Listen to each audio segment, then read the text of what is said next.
Hello friends, આજે આપણે બનાવશી ભીંડાનું શાક। તેના માટે આપણે સરસ એવો 500 ગ્રામ ભીંડો ધોઈને લૂસી અને આપણે લઈ લીધો છે। હવે આપણે તેને સુધારી લેશી। મીડિયમ સાઈઝનું કટિંગ કરશી આપણે।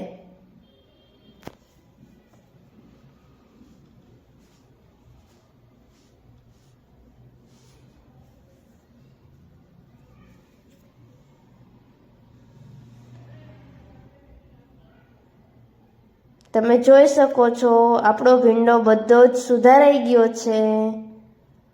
હવે આપણે તેનો વઘાર કરશી। તેના માટે આપણે ગેસ ચાલુ કર્યો છે। હવે એની ઉપર આપણે મૂકશી તપેલું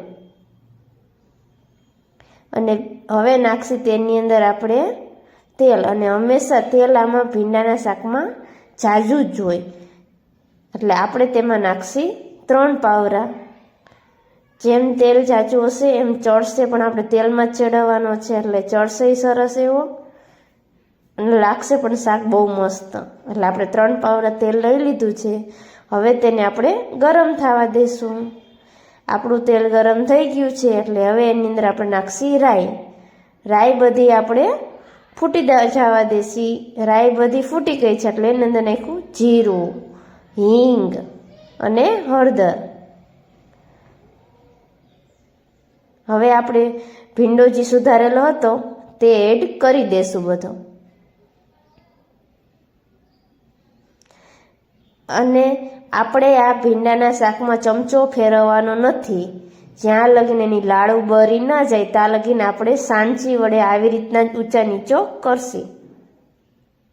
નકર જેમ ચમચાથી હલાવશી તો આપણું શાક ચીકણું થઈ જશે।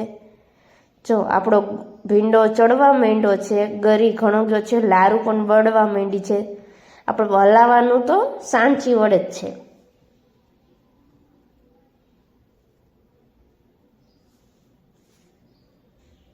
કેવી સરસ છે। હવે બધી લાડુ બરી ગઈ છે, તમે જોઈ શકો છો। હવે આપણે 2 ટમેટાનું ક્રશ કરીને લીધું છે। તમે સુધારીને પણ લઈ શકો છો, અમે ક્રશ કરીને લીધું છે। હવે આપણે ચમચા વડે હવે બધું હલાવીને મિક્સ કરી લેશી।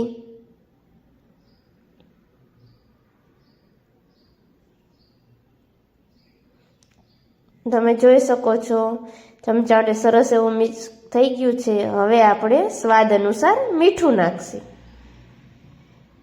હવે આપણે ભીંડો ચડવા આવ્યો છે એટલે આપણે હવે તેમાં લસણવાળી ચટણી એડ કરશું।